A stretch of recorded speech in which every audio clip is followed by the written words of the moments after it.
नमस्कार दोस्तों, उत्कर्ष के ऑनलाइन क्लास में आपका स्वागत है। दोस्तों, राजस्थान जिले दर्शन में आज हम सिरोही जिले के बारे में अध्ययन करेंगे। देखिएगा, सबसे पहले इस जिले का हम यदि ऐतिहासिक अध्ययन की बात करें तो इस जिले पर कभी शासन किया था परमारों ने, तो कभी यहाँ पर शासन रहा था हुनों का और तो कभी यहाँ पर शासन रहा था मौर्यों का। यहाँ पर चावड़ों का भी अधिकार रहा और ऐसा भी कहा जाता है कि प्राचीन काल में सिरोही क्षेत्र को आबूर्द प्रदेश कहा जाता था। इस आबूर्द प्रदेश में एक माता भी थी जिसका नाम था आबूर्दा माता, जिसे राजस्थान की वैष्णो देवी के रूप में भी जाना जाता है। सिरोही शब्द का जो शाब्दिक अर्थ होता है वो शाब्दिक अर्थ होता है सिर काटने वाली, यानी सिरोही का जो शाब्दिक अर्थ होता है वो शाब्दिक अर्थ सिर काटने वाली होता है। कंडल जमस्टोड वह व्यक्तित्व है जिन्होंने राजस्थान का इतिहास सबसे पहले लिखा, व्यवस्थित रूप से लिखा, वैज्ञानिक रूप से अध्ययन किया, इसलिए हम कंडल जमस्टोड को राजस्थान के इतिहास का जनक मानते हैं। कंडल जमस्टोड ने लिखा है अपनी पुस्तक में कि सिरोही का प्राचीन नाम शिवपुरी था। सिरोही का जो प्राचीन नाम था वो प्राचीन नाम शिवपुरी था और ये शिवपुरी के बाद में अपभ्रंश होकर इसी का नाम कालांतर में सिरोही पड़ा। यहाँ एक पहाड़ी है सरानाव पहाड़ी, जिसे वर्तमान में कहा जाता है सारण की पहाड़ी या सारण की पहाड़ियां, जो राजस्थान में सिरोही और पाली दो जिलों में विस्तृत है। और इन्हीं के नाम पर, इसी पहाड़ी के नाम पर इस जिले का नामकरण सिरोही हुआ है। यह बात लिखी है कंडल जमस्टोड ने। तो देखिएगा, सबसे पहले जो सिरोही का अर्थ होता है वो सिरोही का अर्थ होता है क्या है? सिरोही का जो अर्थ होता है वो सिरोही का अर्थ होता है सिर काटने वाली, सिर काटने वाली। सिरोही का जो अर्थ होता है वो अर्थ क्या होता है? सिर काटने वाली। यदि आपसे पूछे सिरोही का शाब्दिक अर्थ क्या होता है तो सिर काटने वाली। इस सिरोही का जो प्राचीन नाम था वो प्राचीन नाम क्या था, यानी प्राचीन काल में इस सिरोही को किस नाम से जाना जाता था? सिरोही का प्राचीन नाम, सिरोही का प्राचीन नाम कंडल जमस्टोड ने, देखिएगा, कभी इसके बारे में ऐसा भी कहा जाता है कि इसका प्राचीन नाम आबूर्द प्रदेश था। आबूर्द प्रदेश। राजस्थान में जो सिरोही है ये सिरोही परमारों का राज्य रहा है, सिरोही प्रतिहारों का राज्य रहा है, चावड़ों पर इस पर अधिकार रहा है और यहाँ पर हुनों और मौर्यों का शासन रहा, ऐसा भी प्रमाण मिलता है। लेकिन इसके प्राचीन नाम के रूप में कंडल जमस्टोड ने, देखिएगा, कंडल जमस्टोड ने सिरोही का प्राचीन नाम शिवपुर बताया था। कंडल जमस्टोड ने कहा कि सिरोही का जो प्राचीन नाम था, सिरोही का जो मूलतः नाम था वो मूलतः नाम शिवपुरी था। सिरोही का प्राचीन नाम क्या था? शिवपुरी था। ये जो बात कही है ये बात किसने लिखी? कंडल जमस्टोड ने। यानी कंडल जमस्टोड के अनुसार सिरोही का जो मूल नाम था वो मूल नाम क्या था? शिवपुरी था। ऐसा भी कहा जाता है कि इसका नाम ये सिरोही पड़ा तो पड़ा क्यों? क्योंकि यहां पर जो पहाड़ियां हैं, देखिएगा, यहां पर जो पहाड़ियां हैं, सिरानव पहाड़ी, सिरानव पहाड़ी, इस सिरानव पहाड़ी के नाम पर या इसी का वर्तमान में नाम हो गया सारण की पहाड़ी। ये इसे हम कहते हैं सारण की पहाड़ियां, जो राजस्थान में पाली जिले में भी विस्तृत है और सिरोही जिले में भी विस्तृत है। सारण की पहाड़ियां या सरानीव हिल्स या पहाड़ी के नाम पर यह सिरोही कहलाया। यह क्या कहलाया? सिरोही कहलाया, सिरोही कहलाया। तो याद रखिएगा, सिरोही का नाम सिरोही किसके नाम पर पड़ा? तो देखिएगा, सिरानीव हिल्स यानी सिरानव पहाड़ी या इसी का वर्तमान में नाम क्या है? सारण की पहाड़ियां। इन्हीं के नाम पर इस क्षेत्र का नाम क्या पड़ा? सिरोही क्षेत्र पड़ा। अब देखिएगा, इस सिरोही के बारे में, सिरोही पर जो शासन किया वो शासन किस किस का रहा? इस सिरोही पर शासन रहा है मौर्यों का, मौर्य वंश ने भी यहां पर शासन किया है। सिरोही में शासन रहा है हुनों का, यानी यहां पर जो शासन किया है वो शासन किसने किया? हुनों ने किया है। यहां पर जो शासन रहा है वो शासन रहा है परमारों का, यानी यहां पर जो शासन किया वो परमारों ने भी किया। यहां पर शासन किया है वो शासन किया प्रतिहारों ने, यानी प्रतिहारों का भी राज्य रहा है ये प्रतिहार। इसके अलावा सोलंकी शासकों का भी राज्य रहा है, सोलंकी शासकों का भी राज्य रहा है। और इसके अलावा कालांतर में चौहान काल में ये जिस चौहान का राज्य रहा उस चौहान वंश का नाम है देवड़ा चौहान, यानी इस सिरोही पर शासन करने वाले मौर्य थे। मौर्यों ने शासन किया, इसके कई प्रमाण मिलते हैं। हुनों ने भी यहाँ शासन किया, परमारों की यहाँ एक राजधानी थी जिसे चंद्रावती नगरी कहा जाता था। चंद्रावती नगरी राजस्थान में दो है, एक है झालावाड़ जिले में, एक है सिरोही जिले में। सिरोही जिले में जो चंद्रावती नगरी थी, यह नगरी कभी सिरोही के परमार जो राजवंश था उसकी राजधानी हुआ करती थी, जिसे 100 मंदिरों का नगर कहा जाता, चंद्रावती को कभी ऐसा कहा जाता था। इसके अलावा प्रतिहारों ने, सोलंकी शासकों ने और देवड़ा चौहानों ने, जैसे देखिएगा सांबर के चौहान, अजमेर के चौहान, उसी प्रकार से रणथंभौर के चौहान, उसी प्रकार से नाडोल के, सिरोही के, जालोर के। लेकिन यहां पर चौहानों की जिस शाखा ने शासन किया वो कौन से चौहान थे? देवड़ा चौहान थे। तो ये जो सिरोही का ऐतिहासिक अध्ययन है, यानी यहाँ पर इनका अध्ययन, इनका यहाँ पर कभी शासन रहा था। सिरोही का शाब्दिक अर्थ होता सिर काटने वाली।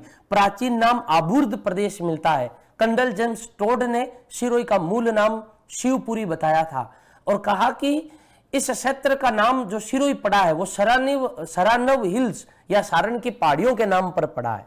अब देखिएगा सिरोही में एक बहुत, हम यूं कह सकते हैं, सिरोही की नाक, राजस्थान की नाक, जिसका नाम है आबू रोड। देखिएगा आबू रोड, और आबू रोड एक नगर है और इस पर एक पर्वत है जिसे कहा जाता माउंट आबू रोड, और इसके ऊपर एक पर्वत है जिसे क्या कहा जाता है? माउंट आबू कहा जाता है। देखिएगा इसका एक अलग ही महत्व रहा है। माणिक्यलाल वर्मा ने इसे राजस्थान की नाक कहकर पुकारा है। जी हां दोस्तों, ये घटना है राजस्थान के एकीकरण की। उस समय की एकीकरण की है जब एकीकरण का 7वां चरण चल रहा था और सिरोही और अजमेर राजस्थान से अलग रह गए थे, और इनको जोड़ने के लिए राजस्थान में एकीकरण का सरदार वल्लभ भाई पटेल, इसके अलावा वीपी मेनन की कोशिशों से इन दोनों प्रदेशों को राजस्थान में मिलाया गया था। उस समय अजमेर केंद्र शासित प्रदेश हुआ करता था और वहीं एक सिरोही एक राज्य हुआ करता था। लेकिन हुआ यूं था कि 7वें चरण से पहले, चरण नंबर 6 में, आबू रोड और देलवाड़ा को छोड़कर शेष सिरोही राज्य को राजस्थान में मिला लिया था। सरदार वल्लभ भाई पटेल ने यहां तक कह दिया था कि यदि राजस्थान वाले आबू पर अपना अधिकार छोड़ देते हैं तो संपूर्ण सिरोही को हम राजस्थान में मिलाने के लिए तैयार हैं। लेकिन माणिक्यलाल वर्मा ने प्रत्युत्तर दिया था कि उस आबू को कैसे भूल जाए हम, जो आबू राजस्थान की नाक है। फिर कहा ऐसा भी जाता है कि गोकुल भाई भट्ट ने एक आंदोलन चलाया था। गोकुल भाई भट्ट, जिनका प्रमुख केंद्र सिरोही रहा है, इन्होंने आबू और देलवाड़ा को पुणे राजस्थान में मिलाने के लिए लंबे समय तक एक आंदोलन भी चलाया और 7वें चरण में आबू और देलवाड़ा को राजस्थान में मिला लिया गया था। लेकिन एक प्रश्न आता है दोस्तों, यह भी रखा है कि आबू और देलवाड़ा को राजस्थान में ना मिलाकर कौन से प्रांत को दे दिए थे? तो ये दोस्तों इन दोनों को आबू रोड, यानी एक तो आबू रोड और दूसरा था देलवाड़ा। आबू और देलवाड़ा जिसे कहा जाता है दिलवाड़ा, यानी देलवाड़ा और दिलवाड़ा दोनों एक ही शब्द है, देलवाड़ा या दिलवाड़ा। ये दोनों जो है, इन दोनों को आरंभ में मिलाया गया था बंबई प्रांत में। याद रखिएगा, ये प्रश्न आ रखा है, किस में मिला लिया गया था? बंबई प्रांत में मिला लिया गया था, बंबई प्रांत में। लेकिन बाद में देखिएगा, लेकिन बाद में इनको राजस्थान में कब मिलाया गया था? इनको राजस्थान में मिलाया गया था 1 नवंबर 1956, राजस्थान के एकीकरण का दूसरा चरण, राजस्थान के एकीकरण का 7वां चरण। और 1 नवंबर 1956 को इन दोनों को, आबू और देलवाड़ा को किस में मिला लिया गया था? राजस्थान में मिला लिया गया था। इस प्रकार दोस्तों हम लिख सकते हैं कि ये एक ऐसा प्रदेश है आबू और देलवाड़ा। देखिएगा, आबू और देलवाड़ा, इनके बारे में फैक्ट एक यह भी जुड़ता है कि एक ऐसा क्षेत्र है जिसका 2 बार एकीकरण हुआ। पहला एकीकरण तब हुआ जब इन दोनों को किस में जोड़ दिया? बंबई प्रांत में या बंबई राज्य में जोड़ दिया। उस समय गुजरात नहीं हुआ करता था।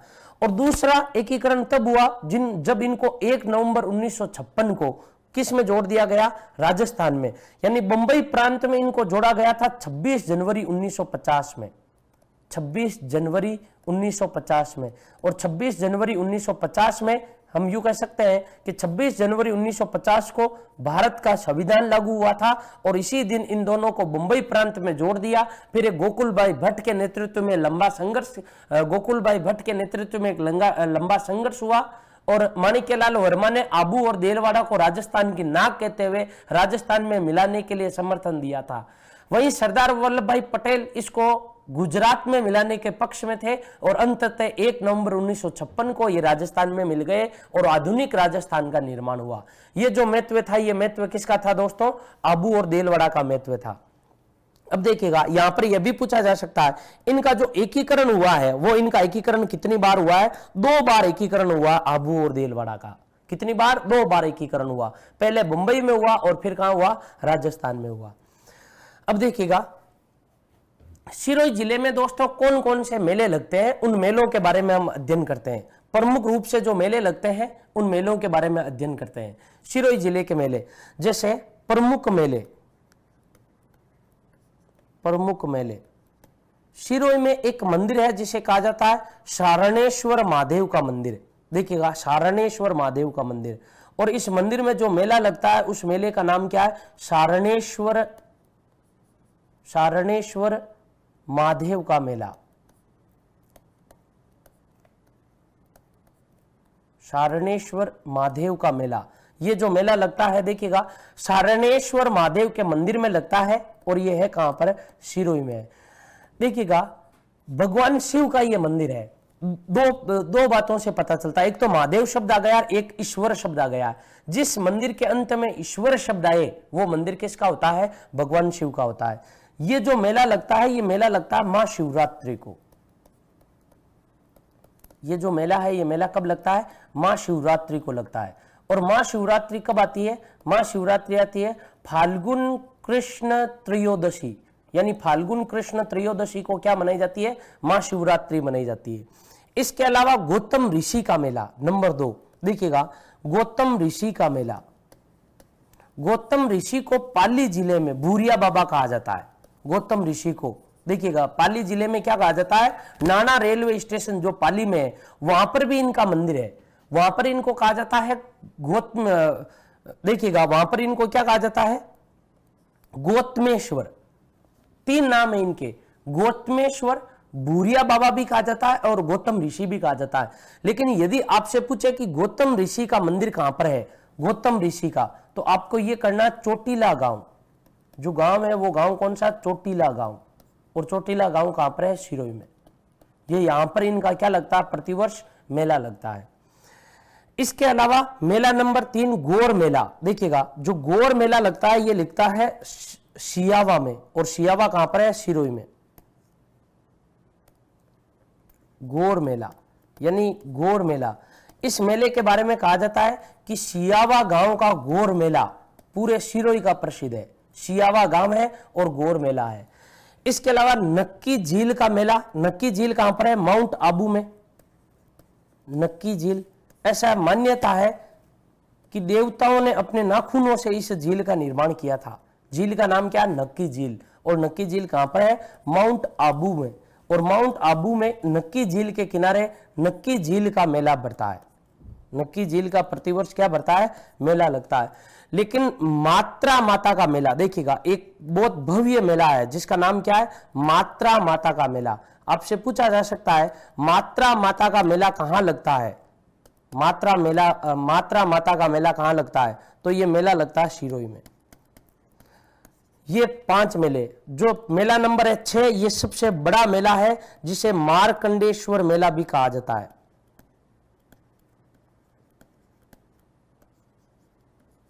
मार्कंडेश्वर मेला भी कहा जाता है। ये अंजारी गांव में लगता है। सिरोही जिले का कौन सा गांव? अंजारी गांव। देखिएगा इस मेले के बारे में विशेष है, राजस्थान में ग्रासिया जनजाति।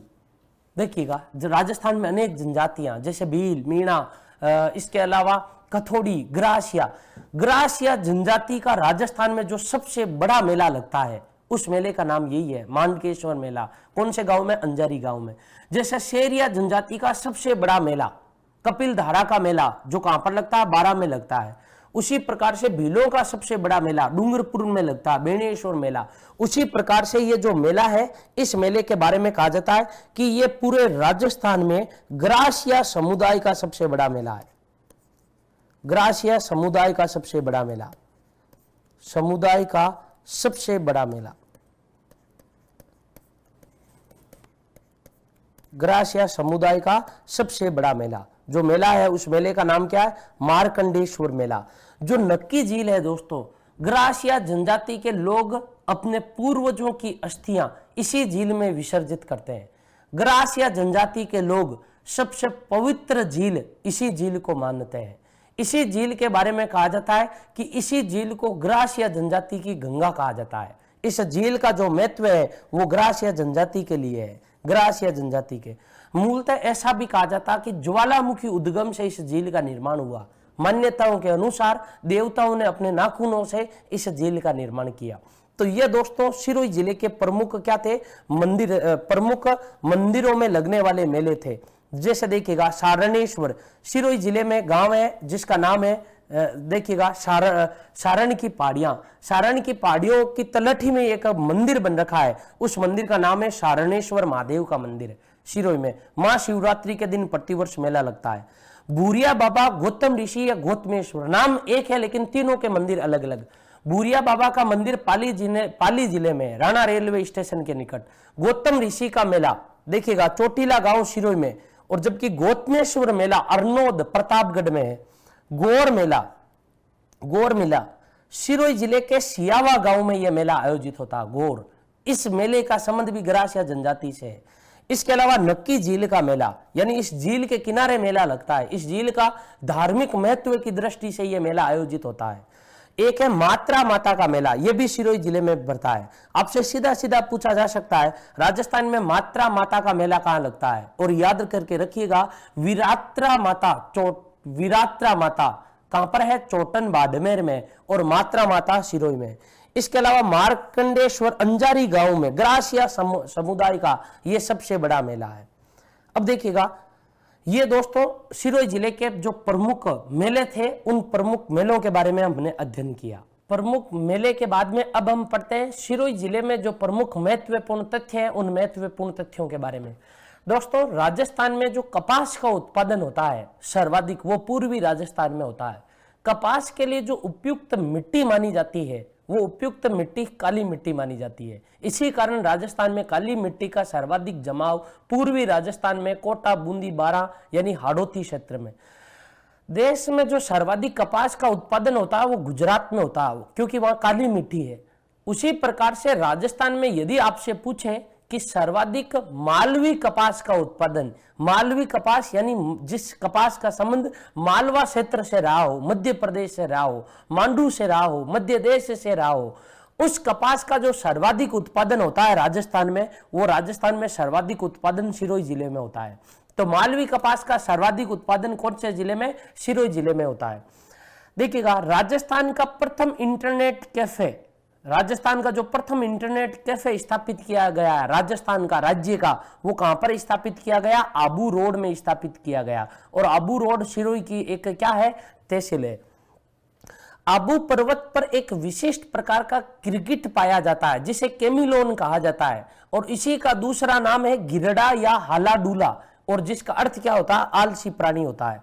यानी आबू पर्वत पर एक विशेष प्रकार का गिरगिट पाया जाता है जिसे क्या कहा जाता है? केमिलोन कहा जाता है। केमिलोन नाम का गिरगिट राजस्थान के किस क्षेत्र के साथ संबंध रखता है? आपसे यह प्रश्न पूछा जा सकता है।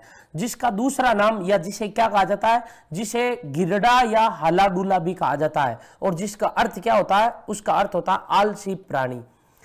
राजस्थान में जो प्रजापति ईश्वरीय विश्वविद्यालय है वो माउंट आबू में है। देखिएगा ये विश्वविद्यालय है क्या? इस विश्वविद्यालय का संबंध है योग से, इस विश्वविद्यालय का संबंध है ध्यान से। ध्यान के क्षेत्र में एक नए अन्वेषण के लिए यह विश्वविद्यालय कार्य कर रहा है सिरोही में, आबू पर्वत, आबू यानी माउंट आबू में, और ये यहां पर चलता है। देखिएगा देवांगन घाटी यानी देव आंगन यानी देवताओं की जो घाटी है देवांगन घाटी। इसके अलावा जो कोडरा बांध है वो किस जिले में है? सिरोही जिले में। देखिएगा सीधा सीधा एक फैक्ट का प्रश्न बनता है, राजस्थान में देवांगन घाटी का संबंध किस जिले से? कोडरा बांध राजस्थान में किस जिले में? सिरोही जिले में। सिरानीव या सिरानव या सरनावा या इन्हें कहा जाता सारण की पहाड़ियां राजस्थान के किस जिले में? सिरोही जिले में। इन पहाड़ियों का कुछ विस्तार पाली जिले में भी है। भैंसासा सिंचाई योजना का संबंध देखिएगा सिरोही से है। भैंसासा देखिएगा, भैंसासा और रोड़ा व्यापारी ने चित्तौड़गढ़ दुर्ग में भैंसरोड़गढ़ दुर्ग का निर्माण करवाया था, लेकिन भैंसासा नामक सिंचाई योजना का जो संबंध है वो संबंध किस जिले से है? सिरोही जिले से है, ये याद रखिएगा। इसके अलावा राजस्थान में सबसे पहले, राजस्थान में सर्वप्रथम सन 1875 में, सन 1875 में राज्य में सर्वप्रथम नगर पालिका का गठन, सर्वप्रथम नगर पालिका का गठन, किसका गठन? नगर पालिका का गठन आबू में किया गया या आबू रोड में किया गया,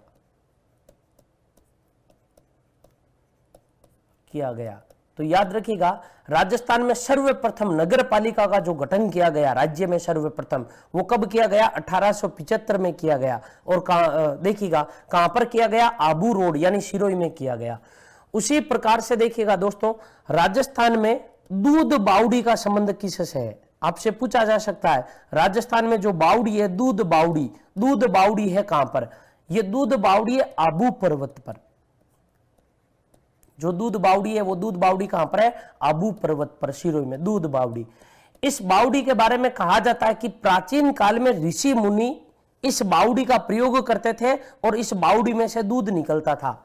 लेकिन एक बार इस बात का पता जब राक्षसों को चलता है, तब राक्षस वेश बदल कर आते थे और इस बावड़ी में भैंसे बनकर उतरते थे और दूध पीकर चले जाते थे। इस बात का पता जब भोज परमार शासक को पता चला, तब ऋषि मुनि भोज परमार के पास गए और भोज परमार यहां बावड़ी के रक्षक के रूप में एक रात्रि को बैठता है और 3 भैंसे आते हैं राक्षसों का वेश धारण करके, और 3 भैंसे, देखिएगा 3 भैंसे जब दूध पीकर जा रहे थे, तब राजा भोज ने अपने एक ही तीर से तीनों भैंसों को मार दिया। उन 3 भैंसों की जो काली प्रतिमाएं हैं वो आज भी सिरोही पर्वत पर है। तो ये आरएस इंटरव्यू में पूछा गया है कि एक जैसे 3 भैंसों की प्रतिमाएं, 3 भैंसों की प्रतिमाएं राजस्थान के किस स्थान पर है? तो आबू पर्वत पर। 3 भैंसों की प्रतिमाएं कौन से पर्वत पर है? आबू पर्वत पर, आबू पर्वत पर है, आबू पर्वत पर एक जैसे 3 भैंसों की प्रतिमाएं। तो ये दोस्तों सिरोही जिले के महत्वपूर्ण तथ्य थे। एक बार फिर से समझिएगा, मालवी कपास का राजस्थान में सर्वाधिक उत्पादन सिरोही जिले में होता है। और वहीं दूसरी तरफ इंटरनेट कैफे, राजस्थान का प्रथम इंटरनेट कैफे स्थापना कहां की गई थी? आबू रोड में की गई थी। आबू पर्वत पर केमिलोन नाम का एक विशेष प्रकार का गिरगिट पाया जाता है, जिसे गिरडा या हालाडूला कहा जाता है, जिसका अर्थ होता है आलसी प्राणी। ये चलने में ऐसा लगता है जैसे हद से ज्यादा आलस लिए हुए घूम रहा हो। सर्वप्रथम नगर पालिका का गठन राजस्थान में कहां किया गया? आबू पर्वत पर किया गया। दूध बावड़ी राजस्थान में कहां पर है? आबू पर्वत पर है। और प्रजापति ईश्वरीय विश्वविद्यालय जिसका संबंध ध्यान योग से है वो कहां पर है? आबू पर्वत पर। वेरी इंपॉर्टेंट, देवागन घाटी और कोरडा बांध का संबंध सिरोही से यानी सिरोही जिले में। सरानव, सिरनिवा या सारण की पहाड़ियां सिरोही में भी है और इनका कुछ क्षेत्र जो है वो कुछ क्षेत्र किस में आता है? पाली में भी आता है। भैंसासा सिंचाई योजना का संबंध किससे है? सिरोही से है, यानी सिरोही जिले से कौन सी योजना का संबंध? भैंसासा योजना का संबंध है। और एक जैसे 3 भैंसों की प्रतिमाएं कौन से पर्वत पर है? आबू पर्वत पर है। तो ये दोस्तों आबू यानी सिरोही जिले के प्रमुख महत्वपूर्ण क्या थे? पर्यटन स्थल थे, यानी ये सिरोही जिले से महत्वपूर्ण प्रमुख तथ्य थे। अब हम पढ़ते हैं सिरोही जिले में प्रमुख कौन कौन से मंदिर है, उन मंदिरों के बारे में अध्ययन करते हैं। सिरोही जिले के कौन कौन से मंदिर है, यानी सिरोही जिले के प्रमुख मंदिर, प्रमुख मंदिर। देखिएगा सिरोही जिले के जो प्रमुख मंदिर है वो कौन कौन से प्रमुख मंदिर है? देखिएगा सिरोही जिले के जो प्रमुख मंदिर है उन मंदिरों में नाम आता है सर्वप्रथम देलवाड़ा के जैन मंदिरों का। देलवाड़ा या दिलवाड़ा कुल 6 मंदिरों का समूह है। इनमें से 5 जो मंदिर है वो श्वेतांबर है और एक जो मंदिर है वो दिगंबर मंदिर है। सिरोही जिले के प्रमुख मंदिरों में नाम आता है देलवाड़ा के जैन मंदिरों का। कौन से मंदिर? देलवाड़ा के जैन मंदिर। जो देलवाड़ा के जैन मंदिर है ये जैन धर्म से संबंधित है। जैन धर्म से संबंधित होने के कारण इन्हें जैन मंदिरों की संज्ञा दी जाती है, जैन मंदिर। देलवाड़ा के जैन मंदिर 5 मंदिर श्वेतांबर है और 1 मंदिर दिगंबर है। प्रत्येक मंदिर अलग अलग भगवान को, अलग अलग जैन तीर्थंकर को समर्पित है। और ये जो मंदिर है, ये मंदिर है आबू पर्वत पर। कौन से पर्वत पर? आबू पर्वत पर। इन मंदिरों का जो निर्माण हुआ है, वो निर्माण हुआ 11वीं से लेकर 13वीं सदी के मध्य। ऐसा कहा जाता है कि 11वीं से लेकर 13वीं सदी के मध्य इन मंदिरों का निर्माण माना जाता है। इन मंदिरों की जो कला है, वो कला कौन सी है? और दूसरी बात, इन मंदिरों की जो शैली है, वो शैली कौन सी है? इन मंदिरों की कला कौन सी है? इन मंदिरों की शैली कौन सी है? तो देखिएगा, इन मंदिरों का निर्माण करवाया था गुजरात के सोलंकी शासकों ने। गुजरात के अलग अलग सोलंकी शासकों द्वारा, उनके मंत्रियों के द्वारा, उनके सेनापतियों के द्वारा निर्मित ये मंदिर है। अब देखिएगा, गुजरात के जिन शासकों ने इनका निर्माण करवाया वो सोलंकी शासक थे।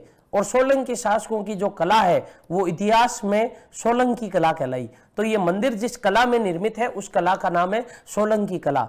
और जिस शैली में निर्मित है, उस शैली का नाम है नागर शैली। कौन सी शैली? नागर शैली। उत्तर भारत की जो शैली है, वो नागर शैली कहलाती है। दक्षिण भारत की जो शैली है, वो द्रविड़ शैली कहलाती है। और मध्य भारत की जो शैली है, वो बेसर शैली कहलाती है। इस शैली में ये मंदिर निर्मित है। कंडल जेम्स टोड राजस्थान के इतिहास का जनक कहा जाता है, कंडल जेम्स टोड को। कंडल जेम्स टोड ने देलवाड़ा के जैन मंदिरों के बारे में क्या कहा? देलवाड़ा के जैन मंदिरों के बारे में कंडल जेम्स टोड ने कहा कि ताजमहल को छोड़कर, किसको छोड़कर? ताजमहल को छोड़कर, ताजमहल को छोड़कर यह देश की सबसे सुंदर इमारत है। यह देश की सबसे सुंदर इमारत है। देश की सबसे सुंदर इमारत है। किसके बारे में कहा? देलवाड़ा के जैन मंदिरों के बारे में कहा। और किसने कहा? तो कंडल जेम्स टोड ने कहा। ये याद रखिएगा। यहां पर जो कुल मंदिर है, वो कुल कितने मंदिर है? यहां पर देखिएगा, 5 श्वेतांबर मंदिर है। यानी जो श्वेत वस्त्र धारण करते हैं वो श्वेतांबर कहलाए, और जो नग्न रहते थे वो दिगंबर कहलाए। 5 तो है श्वेतांबर मंदिर, यानी 5 श्वेतांबर जैन मंदिरों का समूह। 5 श्वेतांबर जैन मंदिरों का, जैन धर्म के या जैन मंदिरों का समूह है। जैन मंदिर समूह 5 तो जैन धर्म के जो श्वेतांबर मंदिर है उनका समूह है। इसके अलावा यहां पर एक दिगंबर मंदिर है। एक कैसा मंदिर है? दिगंबर जैन मंदिर। दिगंबर जैन मंदिर, यानी कुल यहां पर 6 मंदिरों का समूह है। कितने मंदिरों का समूह है? 6 मंदिरों का समूह है। लेकिन 5 श्वेतांबर है और 1 दिगंबर है। इन 5 में से 2 मंदिर ऐसे हैं जो प्रमुख मंदिर है, विशाल मंदिर है, यहाँ के प्रधान मंदिर है। और 3 ऐसे मंदिर है जो अन्य मंदिर है, जिनका निर्माण 2 मंदिरों के लिए करवाया गया। इस कारण उन्हें अनुपूरक मंदिर भी कहा जाता है। तो देखिएगा, इन मंदिरों के बारे में, एक एक मंदिर के बारे में पढ़ते हैं। सबसे पहले याद रखिएगा, यह मंदिर है आबू पर्वत पर। 11वीं से लेकर 13वीं शताब्दी के मध्य इन मंदिरों का निर्माण हुआ। जो इन मंदिरों की जो कला है, वो कला कौन सी है? सोलंकी कला। और जो शैली है, वो शैली कौन सी है? नागर शैली है। कर्नल जेम्स टोड ने क्या लिखा? कर्नल जेम्स टोड ने कहा कि ताजमहल को छोड़कर यह देश की सबसे सुंदर इमारत है। किसको छोड़कर? ताजमहल को छोड़कर। यह उपमा दी है कर्नल जेम्स टोड ने। यहां पर कुल 5 मंदिरों का समूह है। और जो ये यहां पर जो कुल 5 मंदिर है वो श्वेतांबर है, और 1 मंदिर जो है वो कैसा मंदिर है? दिगंबर मंदिर है। अब देखिएगा, 5 श्वेतांबर मंदिरों में से कौन कौन से मंदिर है, उनके नाम क्या है, कौन सा मंदिर किस भगवान को समर्पित है। जो दिगंबर मंदिर है, वो दिगंबर मंदिर कौन सा है, इनके बारे में देखिएगा। तो देखिएगा, ये आबू पर्वत, ये कौन सा पर्वत? आबू पर्वत। इस आबू पर्वत पर निर्मित यह मंदिर है। आबू पर्वत पर निर्मित यह मंदिर है। आबू पर्वत पर निर्मित मंदिर। देखिएगा, सबसे पहले ये एक सबसे बड़ा मंदिर माना जाता है यहाँ का। ये सबसे बड़ा मंदिर है। इस मंदिर के निकट एक और मंदिर है, यह भी बहुत बड़ा मंदिर है आबू पर्वत पर। ये तो हो गए 2 मंदिर, ये हम पढ़ रहे हैं श्वेतांबर मंदिरों के बारे में। इसके अलावा एक है दिगंबर मंदिर, ये इधर बन रखा, ये दिगंबर मंदिर जैन समूह का है, दिगंबर जैन मंदिर। और ये जो श्वेतांबर मंदिर है, उन श्वेतांबर मंदिरों में ये तो 2 तो हो गए बड़े बड़े मंदिर। और इसके अलावा जो मंदिर है वो छोटे छोटे 3 मंदिर है। इन छोटे छोटे मंदिरों के बारे में कहा जाता है, इन छोटे छोटे मंदिरों का जो निर्माण है वो निर्माण इन 2 बड़े मंदिरों के लिए करवाया गया, इसलिए ये जो छोटे छोटे 3 मंदिर है ये अनुपूरक मंदिर कहलाते हैं। और जो 2 मंदिर है इनको कहा जाता है विशाल मंदिर। ये जो 2 रहे इन मंदिरों को कहा जाता है 2 विशाल मंदिर। कैसे मंदिर है? 2 विशाल मंदिर है। इसके अलावा जो 3 ये छोटे छोटे मंदिर है इन मंदिरों के बारे में कहा जाता है ये 3 यहां पर अनुपूरक मंदिर है, यानी विशाल मंदिरों के सहायता के लिए सहायक के रूप में इन मंदिरों का निर्माण करवाया। तो ये 3 तो हो गए कौन से मंदिर? अनुपूरक मंदिर। और जबकि ये जो एक ये मंदिर है ये है दिगंबर मंदिर, दिगंबर जैन मंदिर। इस दिगंबर जैन मंदिर का निर्माण महाराणा कुंभा के काल में हुआ था। और इस दिगंबर जैन मंदिर का जो नाम है वो नाम है कुंथुनाथ जैन मंदिर। कुंथुनाथ जैन मंदिर, जो दिगंबर मंदिर है उस दिगंबर मंदिर का नाम क्या है? कुंथुनाथ जैन मंदिर। और इस मंदिर का जो निर्माण हुआ है वो निर्माण किसके काल में हुआ है? महाराणा या राणा कुंभा के काल में इस मंदिर का निर्माण हुआ है। इसके अलावा देखिएगा यहाँ के जो सबसे बड़े बड़े मंदिर, एक ये रहा मंदिर, इस मंदिर का नाम यानी यहाँ का जो सबसे बड़ा मंदिर है उस मंदिर का नाम है विमलवसीय जैन मंदिर। विमलवसीय जैन मंदिर, इस मंदिर का नाम क्या है? विमलवसीय जैन मंदिर। इसके अलावा इसके पास में एक और मंदिर ये रहा, इस मंदिर का नाम है लूणवसीय जैन मंदिर। लूणवसीय जैन मंदिर, ये यहाँ के 2 कैसे मंदिर है? इन मंदिरों के बारे में कहा जाता है ये 2 मंदिर विशाल मंदिर है। अब देखिएगा आपको ये याद रखना कौन सा मंदिर किस भगवान को समर्पित है। जैसे देखिएगा जो विमलवसीय जैन मंदिर है ये भगवान ऋषभदेव या आदिनाथ को समर्पित है। ये जो मंदिर है जैन धर्म के प्रथम तीर्थंकर आदिनाथ या ऋषभदेव को समर्पित ये मंदिर है। कौन सा मंदिर किसको समर्पित है? इसके अलावा देखिएगा जो मंदिर है लूणवसीय जैन मंदिर, ये मंदिर जो समर्पित है ये मंदिर समर्पित है नेमिनाथ को। जैन धर्म के 22वें तीर्थंकर किसको समर्पित? नेमिनाथ को समर्पित है। अब देखिएगा इस मंदिर का जो दूसरा नाम है वो दूसरा नाम है इस मंदिर का तेजपाल वास्तुपाल। क्यों है? क्योंकि इसका निर्माण जो है तेजपाल और वास्तुपाल 2 भाइयों ने इस मंदिर का निर्माण करवाया था, इस कारण इस मंदिर का दूसरा नाम क्या है? तेजपाल या वास्तुपाल जैन मंदिर भी है। यानी लूणवसीय मंदिर को क्या कहा जाता है? तेजपाल वास्तुपाल जैन मंदिर कहा जाता है। और यह मंदिर समर्पित है भगवान नेमिनाथ को। जो प्रथम मंदिर है इस मंदिर के बारे में कहा जाता है देलवाड़ा के जितने भी ये मंदिर समूह है इन सभी मंदिरों का ये प्राथमिक मंदिर है। प्राथमिक मंदिर, इन सभी मंदिरों का कौन सा मंदिर है? प्राथमिक मंदिर है विमलवसीय जैन मंदिर। इस मंदिर का जो निर्माण है वो निर्माण विमल शाह ने करवाया था। देखिएगा इस मंदिर का निर्माण किसने करवाया? विमल शाह ने करवाया। इसी कारण यह मंदिर क्या कहलाया? विमलवसीय जैन मंदिर कहलाया। इस मंदिर का निर्माण तेजपाल और वास्तुपाल ने अपने भाई लूणा की स्मृति में करवाया था, इस कारण यह मंदिर लूणवसीय मंदिर कहलाया। तेजपाल वास्तुपाल ने करवाया, इस कारण यह मंदिर क्या कहलाया? तेजपाल वास्तुपाल मंदिर कहलाया। लेकिन याद रखिएगा आपको याद क्या रखना है इन मंदिरों में? मंदिरों में याद यह रखना है कि इस मंदिर का जो वास्तुकार था उसका नाम था कीर्तिधर। क्या नाम है वास्तुकार का? कीर्तिधर। इस मंदिर का जो वास्तुकार है उसका नाम है शोभन देव। क्या नाम है? शोभन देव।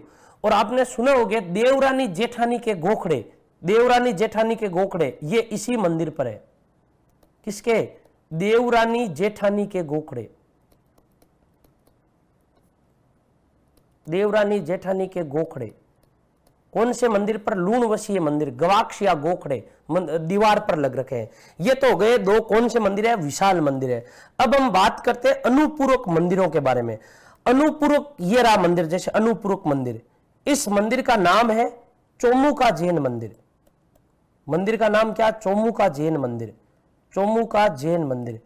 ये जो मंदिर है ये मंदिर समर्पित है भगवान पार्श्वनाथ को, भगवान पार्श्वनाथ को, इसलिए इस मंदिर का दूसरा नाम है पार्श्वनाथ मंदिर।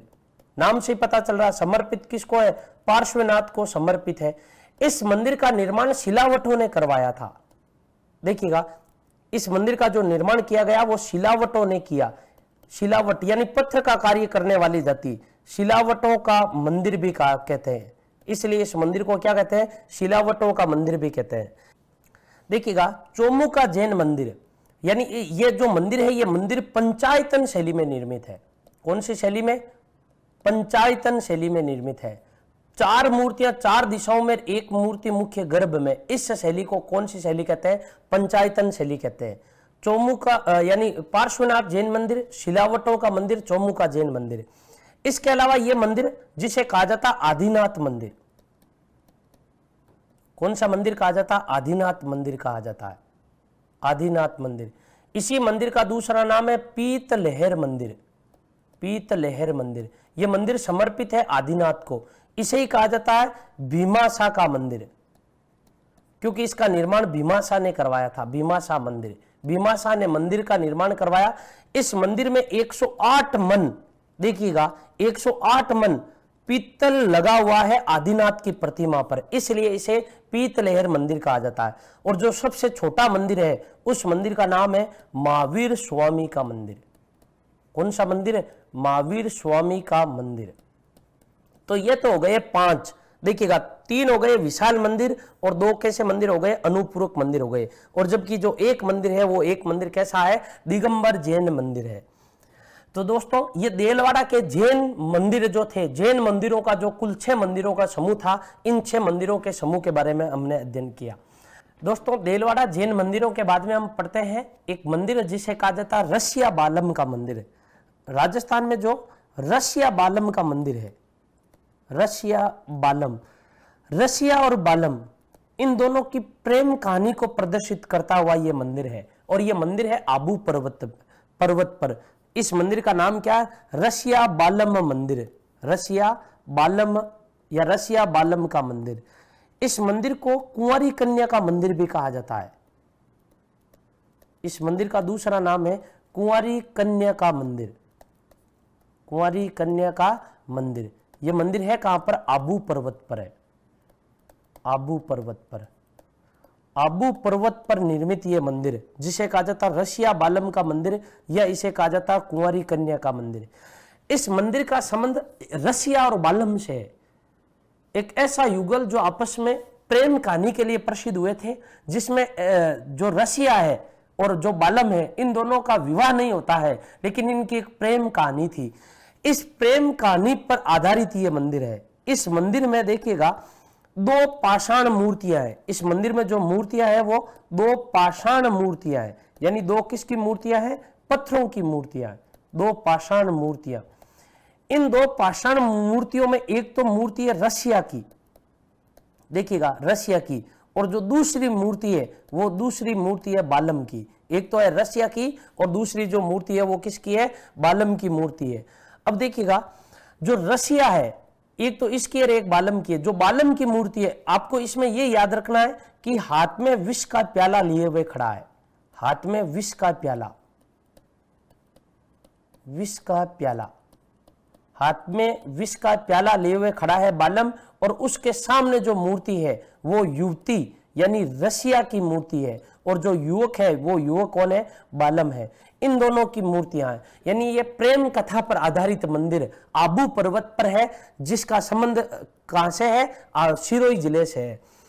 इसके अलावा देखिएगा, सिरोही जिले का मंदिर, जिस मंदिर को कहा जाता है शारणेश्वर मंदिर, मंदिर का नाम है शारणेश्वर मंदिर, शारणेश्वर मंदिर। जो शारणेश्वर मंदिर है, ये शारणेश्वर मंदिर है कहां पर? दोस्तों, शारणेश्वर मंदिर है सिरनावा पहाड़ियों पर, सिरनावा पहाड़ी पर, सिरनावा पहाड़ी पर, जिसका वर्तमान में नाम क्या हो गया? सारण की पहाड़ी। सिरनावा पहाड़ी पर या कौन सी पहाड़ी पर? सारण की पहाड़ी पर। सिरोही में जो शासन किया वो देवड़ा चौहानों ने किया है, और देवड़ा चौहानों के जो कुल देवता है वो कुल देवता इन्हीं को माना जाता है। तो देवड़ा राजवंश के या देवड़ा चौहान के ये कौन हो गए? कुल देवता। देवड़ा चौहान वंश के कुल देवता, देवड़ा चौहान वंश के कुल देवता, देवड़ा चौहान वंश के क्या है? कुल देवता है। देवड़ा चौहान वंश के कुल देवता कौन? सारणेश्वर महादेव। और इस मंदिर का नाम क्या है? सारणेश्वर मंदिर है। इस मंदिर के बारे में यह भी कहा जाता है कि इस मंदिर के निकट एक तालाब भी है जिसे कहा जाता है दूधिया तालाब। दूधिया तालाब के निकट, दूधिया तालाब के निकट, दूधिया तालाब के निकट यह मंदिर स्थित है। इस मंदिर में प्रतिवर्ष एक मेला भी बढ़ता है। इस मंदिर में प्रतिवर्ष एक मेला भी बढ़ता है जिसे कहा जाता है सारणेश्वर महादेव का मेला। सारणेश्वर महादेव मेला, सारणेश्वर महादेव मेला। ये जो मेला है, ये मेला बढ़ता है महाशिवरात्रि को। मेला कब बढ़ता है? महाशिवरात्रि को, यानी फाल्गुन कृष्ण त्रयोदशी के दिन यह मेला आयोजित होता है।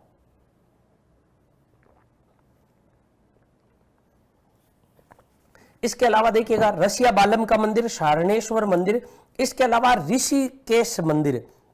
जो ऋषिकेश मंदिर है यह आबू पर्वत पर है। ऋषिकेश मंदिर, राजस्थान में ऋषिकेश मंदिर कहाँ है? आबू पर्वत पर है। जो ऋषिकेश मंदिर है, इस मंदिर का जो संबंध है, देखिएगा ऋषिकेश मंदिर, इस मंदिर का संबंध है अम्बरीश से, राजा अम्बरीश से। राजा अम्बरीश ने इस मंदिर का निर्माण करवाया।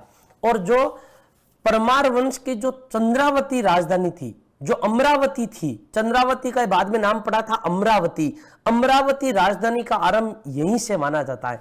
इस क्षेत्र के आसपास से ही अमरावती का संबंध माना जाता है। जो ऋषिकेश मंदिर है, ये मंदिर है आबू पर्वत पर। आबू पर्वत पर देखिएगा, आबू पर्वत पर निर्मित यह मंदिर, यह मंदिर समर्पित किसको है? यह मंदिर समर्पित है भगवान विष्णु को। भगवान विष्णु को समर्पित यह मंदिर है। तो आपसे पहला यह फैक्ट पूछा जा सकता है, यह मंदिर समर्पित किसको है? भगवान विष्णु को। भगवान विष्णु को समर्पित, भगवान विष्णु को समर्पित यह मंदिर है। कहां पर? आबू पर्वत पर है। इस मंदिर का जो निर्माण है, वो निर्माण किसने करवाया? इस मंदिर के निर्माण के बारे में कहा जाता है राजा अम्बरीश ने इस मंदिर का निर्माण करवाया। राजा अम्बरीश ने इस मंदिर का निर्माण करवाया। और यहीं से, इसी के आसपास से एक नगरी का आरंभ माना जाता है जिसका नाम है अमरावती नगरी। अमरावती नगरी, जो अमरावती नगरी का जो उद्गम है, वो उद्गम इसी मंदिर से माना जाता है। अमरावती नगरी का उद्गम, अमरावती नगरी कालांतर में चंद्रावती कहलाई थी। क्या कहलाई थी? चंद्रावती, अमरावती या चंद्रावती। और इस मंदिर का जो निर्माण है, वो निर्माण किसने करवाया था? राजा अम्बरीश ने करवाया था। राजा अम्बरीश ने इस मंदिर में 14 वर्षों तक तपस्या भी की थी, ऐसा भी कहा जाता। अम्बरीश ने यहां 14 वर्षों तक तप किया। यहां 14 वर्ष तक क्या किया? तप किया, ऐसा भी कहा जाता है। यहां पर क्या किया था? तप किया था। इसके अलावा करोड़ी ध्वज का सूर्य मंदिर आबू में ही है। करोड़ी ध्वज का सूर्य मंदिर आबू में।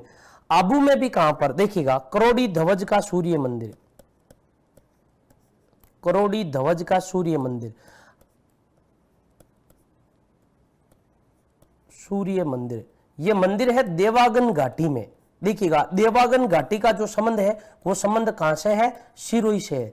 देवागन घाटी या देवागन पहाड़ी घाटी यहां पर है। ये जो मंदिर है, ये मंदिर किसका है? भगवान सूर्य को समर्पित। भगवान सूर्य को समर्पित ये जो मंदिर समर्पित है, ये समर्पित किसको है? भगवान सूर्य को ये मंदिर समर्पित है। भगवान सूर्य को समर्पित, भगवान सूर्य को समर्पित मंदिर का नाम क्या है? करोड़ी ध्वज का मंदिर। यहां रथ यात्रा निकाली जाती है, यानी भगवान भास्कर की, यानी भगवान भास्कर या हम यूं कह सकते हैं भगवान सूर्य की यहां पर रथ यात्रा प्रतिवर्ष यहां पर कौन सी यात्रा का आरंभ होता है? रथ यात्रा। और ये रथ यात्रा जो होती है वो होती किसकी है? सूर्य की रथ यात्रा होती है। इसके अलावा देखिएगा ऋषिकेश मंदिर। ऋषिकेश मंदिर राजस्थान में कहां है? आबू पर्वत पर। आपसे पूछा जा सकता है आबू पर्वत पर भगवान विष्णु को यह मंदिर समर्पित है। अम्बरीश ने यहां तक 14 वर्षों तक तप किया था और इस मंदिर का निर्माण अम्बरीश ने ही करवाया था। और यहीं से चंद्रावती नगरी या अमरावती नगरी का उद्गम माना जाता है। करोड़ी ध्वज का सूर्य मंदिर है राजस्थान में। करोड़ी ध्वज का सूर्य मंदिर कहां है? तो याद रखिएगा देवागन घाटी, आबू पर्वत पर ही है देवागन घाटी, आबू पर्वत पर देवागन घाटी। और यह मंदिर समर्पित किसको है? भगवान सूर्य को समर्पित है। और यहां पर प्रतिवर्ष क्या निकाली जाती है? रथ यात्रा निकाली जाती है।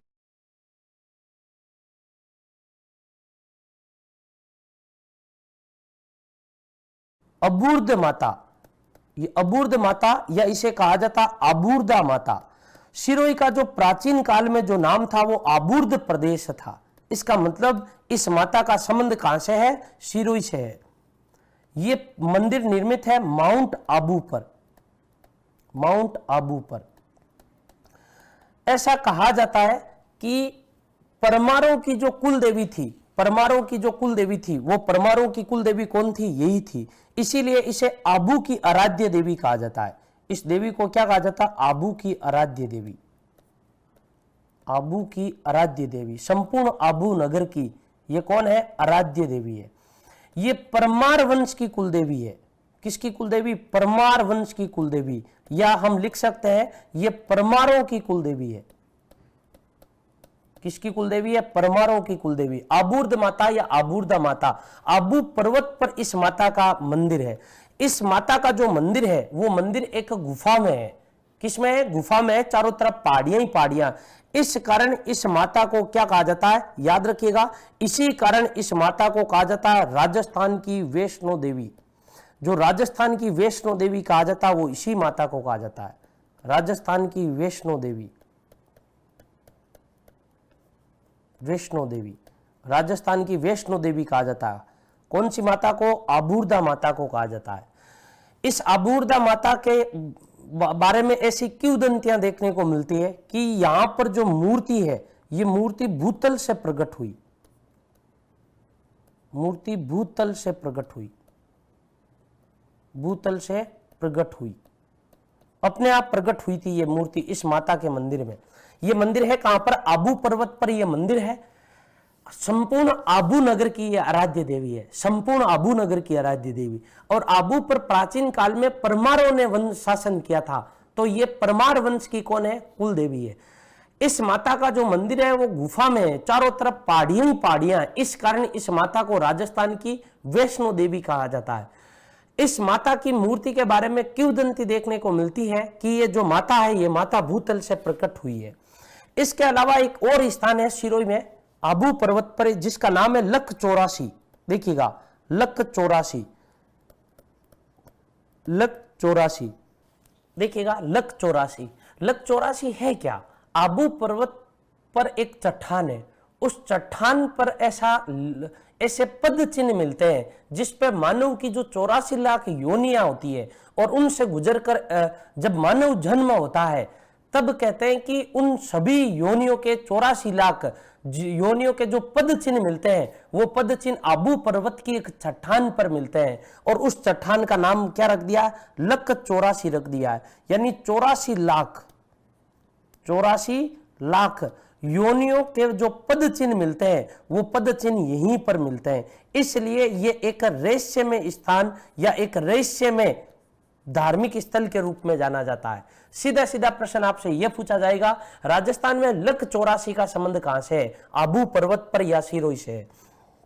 इसके अलावा देखिएगा मुन्नी वशिष्ठ, आपने नाम सुना होगा मुन्नी वशिष्ठ। मुन्नी वशिष्ठ का आश्रम और यज्ञ कुंड, मुन्नी वशिष्ठ का आश्रम और यज्ञ कुंड और इसके अलावा अग्नि कुंड। मुन्नी वशिष्ठ ने एक बार, देखिएगा मुन्नी वशिष्ठ का संबंध आबू पर्वत पर है या आबू से है या सिरोही से है? आबू पर्वत से। आबू पर्वत पर ही इनका आश्रम था और यहीं पर इन्होंने क्या किया था, यज्ञ किया था। और यहीं पर इन्होंने अग्नि कुंड से, कहते हैं कि एक बार यज्ञ किया और उस यज्ञ को जब राक्षस उस यज्ञ में जब हड्डियां डाल रहे थे, तब इसी यज्ञ से 4 योद्धा उत्पन्न किए थे। जो 4 योद्धा उत्पन्न किए उसमें से देखिएगा, एक था प्रतिहार, नंबर 2 था परमार, नंबर 3 थे चालुक्य और नंबर जो 4 थे वो कौन थे, चौहान। तो देखिएगा इन चारों की जो उत्पत्ति मानी जाती है वो इन चारों की उत्पत्ति अग्निकुंड के सिद्धांत से मानी जाती है। और अग्निकुंड सिद्धांत दिया किसने था, ये अग्निकुंड सिद्धांत मिलता है चंद्रबरदाई ने, यानी ये चंद्रबरदाई ने एक ग्रंथ लिखा जिसका नाम था पृथ्वीराज रासो। इस पृथ्वीराज रासो में अग्निकुंड के सिद्धांत का उल्लेख है। पृथ्वीराज रासो में, इस ग्रंथ में यह लिख रखा है कि आबू पर्वत पर एक बार मुनि वशिष्ठ ने एक यज्ञ किया था और उस यज्ञ को जब देवताओं को ये यज्ञ जब राक्षस नहीं करने दे रहे थे, डिस्टर्ब कर रहे थे, तब मुनि वशिष्ठ ने इस अग्निकुंड से 4 योद्धा उत्पन्न किए, प्रतिहार, परमार, चालुक्य और चौहान। इनका संबंध भी आबू पर्वत से है। देखिएगा, अब आप अनुमान लगाइए इस आबू पर्वत पर कितने मंदिर है, आबू पर्वत का क्या धार्मिक महत्व है। इसीलिए इस आबू पर्वत में स्थित जो सबसे ऊंची चोटी है गुरु शिखर, कंडल जेम्स टोड ने इसे संतों का शिखर कहा है, ताकि ये जो स्थान है ये स्थान संतों का है। इसे हिंदू ओलंपस कहा जाता है, इसे संतों की, साधुओं की प्रमुख शरण स्थली माना जाता है। यहीं पर आबू पर्वत पर एक गुफा है जिसका नाम है हाथी गुफा। देखिएगा, एक तो है हाथी गुफा और एक है चंपा गुफा। एक तो है हाथी गुफा और एक क्या है, चंपा गुफा।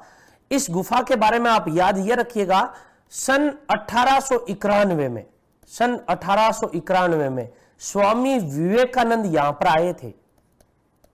स्वामी विवेकानंद यहां पर इस गुफा में आए थे। तो स्वामी गुफानंद कहां पर आए थे, याद रखिएगा, आबू पर्वत पर स्थित जो गुफा है जिसका नाम है चंपा गुफा, या इसका नाम क्या, हाथी गुफा। यहां पर कौन आए थे, कब आए थे, सन 1891 में। सन 1891 में कौन आए, स्वामी विवेकानंद आए थे। आबू यानी सिरोई में एक गांव है, सिरोई से कुछ दूरी पर एक गांव है और वहां पर एक झरना है और उस झरने की तलहटी में एक मंदिर बन रखा है भगवान गणेश का, और उस मंदिर का नाम है बाजना गणेश। राजस्थान में नृत्य गणेश जैसे अलवर में है, त्रिनेत्र गणेश रणथंभौर में है, वैसे ही जो बाजना गणेश है वो बाजना गणेश कहां पर है, सिरोई में है। झरने से लगभग 15-20 फीट ऊंचे से जब पानी गिरता है तब उस पानी की आवाज आती है, झरने से आवाज आती है। इसी आवाज के कारण उस झरने की तलहटी में भगवान गणेश जी का एक मंदिर बन रखा है और वो गणेश जी का मंदिर क्या कहलाता है, बाजना गणेश कहलाता है। तो ये आबू यानी ये जो प्रमुख मंदिर थे सिरोही जिले के, उनके बारे में हम अध्ययन किया। एक फैक्ट और याद रखिएगा कि मध्यकाल में जो तलवारें प्रसिद्ध थी, देखिएगा तलवारें जो प्रसिद्ध थी, तलवारें राजस्थान में कहां की प्रसिद्ध है, तलवारों के लिए प्रसिद्ध, तलवारों के लिए प्रसिद्ध जो राजस्थान का जिला है वो सिरोही है, तलवारों के लिए प्रसिद्ध। मध्यकाल में तलवारों के लिए प्रसिद्ध जो राजस्थान का जो क्षेत्र था वो क्षेत्र कौन सा था, सिरोही क्षेत्र था, तलवारों के लिए प्रसिद्ध था। इसके अलावा सिरोही में मीरपुर गांव है, सिरोही जिले में एक गांव है जिसका नाम है मीरपुर। इस मीरपुर गांव में भी अनेक जैन मंदिर बन रखे हैं, जैन मंदिर बन रखे हैं। और यहां पर जितने भी जैन मंदिर है वो अधिकांश जो मंदिर है वो अधिकांश मंदिर भगवान पार्श्वनाथ को समर्पित है। यानी मीरपुर गांव के जो मंदिर है दोस्तों, मीरपुर गांव के जो प्रमुख मंदिर माने जाते हैं वो किस धर्म के मंदिर है, जैन धर्म के। और जिस भगवान को समर्पित है अधिकांश जो जैन मंदिर है वो भगवान पार्श्वनाथ को समर्पित है। इसके अलावा राजस्थान की जो सबसे ऊंची चोटी है उसका नाम है गुरु शिखर। गुरु शिखर वो आबू पर्वत पर ही है। लंबाई कितनी, ऊंचाई कितनी है, सन 1750 मीटर। और इस गुरु शिखर को कंडल जेम्स टोड ने संतों का शिखर कहा है। किसका शिखर कहा है, संतों का शिखर कहा है? संतों का शिखर, याद रखिएगा कर्नल जेम्स टोड ने इसको तो क्या संतों का शिखर कहा, लेकिन अब आपसे यह पूछे कर्नल जेम्स टोड ने आबू पर्वत को क्या कहा? ये देखिएगा दो अलग अलग है। आबू पर्वत को कर्नल जेम्स टोड ने, आबू पर्वत को कर्नल जेम्स टोड ने हिंदू ओलंपस कहा, हिंदू ओलंपस। तो देखिएगा हिंदू ओलंपस किसको कहा गया? आबू पर्वत को कहा गया। और कहा किसने? कर्नल जेम्स टोड ने। गुरु शिखर को कर्नल जेम्स टोड ने क्या कहा? संतों का शिखर कहा। ये याद रखिएगा। गुरु शिखर की जो ऊंचाई है वो समुद्र तल से 1722 मीटर है और यह राजस्थान की सबसे ऊंची चोटी है। राजस्थान की जो दूसरी सबसे ऊंची चोटी है जिसका नाम है शेर, क्या नाम है? शेर, वो भी सिरोही में है। इसकी जो ऊंचाई है वो ऊंचाई है सन 1597 मीटर। देखिएगा इसकी जो ऊंचाई है वो ऊंचाई कितनी है? सन 1597 मीटर। ये राजस्थान की दूसरी सबसे ऊंची चोटी, नाम क्या है? शेर। और राजस्थान की सबसे ऊंची चोटी है उसका नाम क्या? गुरु शिखर। और उसकी जो ऊंचाई है वो ऊंचाई कितनी है? सन 1722 मीटर इसकी ऊंचाई है। तो दोस्तों ये हमने सिरोही जिले से संबंधित महत्वपूर्ण प्रश्न या महत्वपूर्ण तथ्य, महत्वपूर्ण मंदिर, महत्वपूर्ण जितने भी मेले लगते हैं उनके बारे में हमने अध्ययन किया है। दोस्तों आप इस वीडियो को अधिक से अधिक लाइक कीजिएगा, अधिक से अधिक शेयर कीजिएगा और उत्कर्ष के प्रति आप अपना प्रेम बना कर रखिएगा। नमस्कार दोस्तों, फिर मिलते हैं हम एक नए जिले के साथ। Click on the subscribe button to subscribe to our channel. Press the bell icon on the YouTube app and never miss another update. Download eUtkarsh app from Google Play Store. eUtkarsh app is one-stop solution for your competitive exam preparation with lots of unique and amazing features like create your own custom test, add YouTube videos in app library, add web reference link for quick revision, make your own custom flashcards. For each chapter, you can give online test and analyze your performance. So download eUtkarsh app now.